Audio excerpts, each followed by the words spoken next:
Imagine the most beautiful place on earth, specially created for the enjoyment of humans. Nope, not Branson, Missouri. I want you to think bigger. I'm talking a paradise that God creates. You ready for this? Trees, pleasant to the sight and good for food.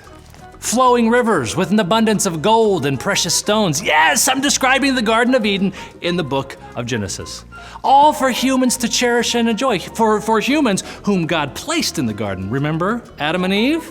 Yeah, ringing a bell from Bible school? Yes, Genesis speaks of a generous God, evident in God's instructions to Adam right here in verse 16. You may freely eat of every tree of the garden. Whatever you want, Adam.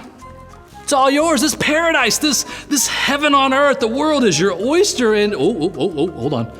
There might be just one little exception here. Let's take another look.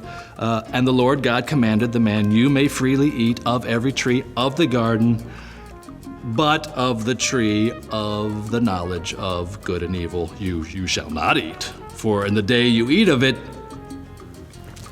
you shall die. Wow, that's definitely a game changer, isn't it? Does not sound good. So, what's this tree of knowledge thing all about, anyway? Does the good and evil bit have something to do with it? Well, we are about to find out because we are talking about the tree of knowledge on this episode of Chuck Knows Church.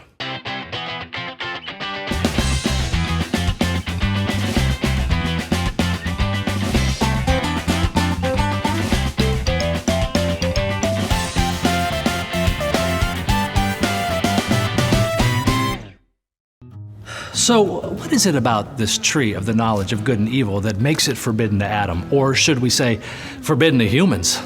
It's not poisonous. It's not hanging over the fence from your grumpy neighbor's yard. Nothing terribly extraordinary about it is described in the Bible, except, does it hold the knowledge of good and evil? There's also this concept of the tree of life. The tree of life, also in the midst of the garden. Eat from that one all you want, I guess, but according to most biblical scholars, it doesn't have as much significance. The tree of knowledge is the one that gets the attention, or should I say, the temptation of Adam. This tree tests Adam and Eve. It tests human beings and their obedience. And what does Adam do? He eats from the tree. Adam. Now, some try to blame Eve. Eve made him do it, but both of them were equally responsible for their own actions. So, why eat from the tree? Well, how about moral autonomy? That's one theory that scholars debate.